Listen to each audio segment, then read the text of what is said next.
Hi hello. ഇന്ന് നമ്മൾ കോളേജിൽ നിന്ന് ഒരു സ്ഥലം വരെ പോവാട്ടോ. ഒറ്റയ്ക്കല്ല, സാറിൻ്റെ കൂടെ പോകണത് കേട്ടോ. സാറിന് ഒരു ഗസ്റ്റ് ടോക്ക് ഉണ്ടായിരുന്നു ഭാരതീയ യൂണിവേഴ്സിറ്റിയിൽ. അപ്പോൾ ഞങ്ങൾ നേരെ അങ്ങോട്ടേക്കാണ് പോയത്. ആക്ച്വലി ഞങ്ങൾക്ക് ഇൻവിറ്റേഷൻ ഒന്നും ഉണ്ടായിരുന്നില്ല. പിന്നെ സാറ് വരുന്നോ എന്ന് ചോദിച്ചപ്പോൾ ഞങ്ങൾ വരുന്നു എന്ന് പറഞ്ഞ് കൂടെ കാറി കയറി ഇരുന്നതാണ്. സാറിൻ്റെ വർക്ക്സ് ഫുൾ ആൽഗി റിലേറ്റഡ് ആയതുകൊണ്ട് അവിടുത്തെ ഒരു വർക്ക്ഷോപ്പിൽ ടോക്ക് ചെയ്യാനാണ് വിളിച്ചിട്ടുണ്ടായിരുന്നു കേട്ടോ. അപ്പോൾ ഞങ്ങളവിടെ ഒരു ഉച്ചയായപ്പോഴേക്കും പറഞ്ഞ സമയത്ത് തന്നെ എത്തി. എൻവറോൺമെൻറ്റൽ സയൻസ് ഡിപ്പാർട്ട്മെൻ്റ് ആയിരുന്നു ഇത് കണ്ടക്ട് ചെയ്യുന്നുണ്ടായിരുന്നു കേട്ടോ. ഈ യൂണിവേഴ്സിറ്റിയിൽ വരാത്തവരുണ്ടെന്നുണ്ടെങ്കിൽ വരണം കേട്ടോ. ക്യാമ്പസ് നല്ല അടിപൊളിയാണ് കാണാനായിട്ട്. അപ്പോൾ സാറ് വേറൊരു സാറിനെ കാണാൻ പോയ സമയത്ത് ഞങ്ങൾ പിന്നെ കുറച്ച് അങ്ങോട്ടും ഇങ്ങോട്ടൊക്കെ ഓടി നടന്ന് സ്ഥലങ്ങളൊക്കെ കണ്ടു. പിന്നെ അവിടുത്തെ ആൽഗേ ചേമ്പർ, ആൽഗേ കളക്ഷൻ ഒക്കെ ഉണ്ടായിരുന്നു, അതൊക്കെ ഞങ്ങൾ കണ്ടു. അവിടെ ഓൾറെഡി ഒരു സ്കോളറിനെ നമുക്ക് പരിചയം ഉണ്ടായിരുന്നേ. പിന്നെ നമ്മൾ ഓൾറെഡി ഉച്ചയ്ക്ക് ഫുഡ് കഴിച്ചിട്ട് പോയതുകൊണ്ട് നമ്മൾ അവിടെ നിന്ന് ഒരു പായസവും കുടിച്ചിട്ട് നേരെ വെന്യൂലേക്ക് പോയി.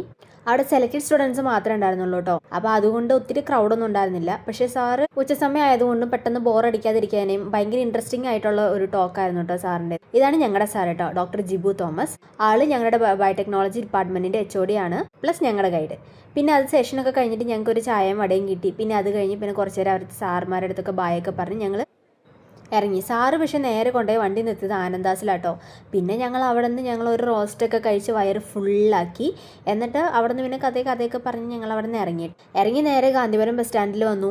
അവിടെ നിന്ന് പിന്നെ അപ്പോഴേക്കും എല്ലാവർക്കും മൈഗ്രെയിനൊക്കെ ഉള്ള ആൾക്കാരായിരുന്നു. അപ്പോൾ അത് മൈഗ്രെയിനൊക്കെ ഇളകി. അതൊക്കെ ഒന്ന് തണുപ്പിക്കാനായിട്ട് ഒരു ജ്യൂസ്, 2 ഫിൽറ്റർ കോഫിയൊക്കെ കുടിച്ചിട്ട് ഞങ്ങൾ അവിടെ നിന്ന് വേഗം ബസ്സിൽ കയറി കേട്ടോ. ബസ്സിൽ കയറി കുറച്ചിങ്ങ് വന്ന് കോളേജ് എത്താറായി കഴിഞ്ഞപ്പോൾ ഭയങ്കര തിരക്ക്. ഞങ്ങൾ ആദ്യം വഴക്കായിരിക്കും എന്ന് വിചാരിച്ചിട്ടുണ്ടായിരുന്നു. പിന്നെയാണ് മനസ്സിലായത് ജനനായകൻ റിലീസിൻ്റെ ആയിരുന്നെന്ന്.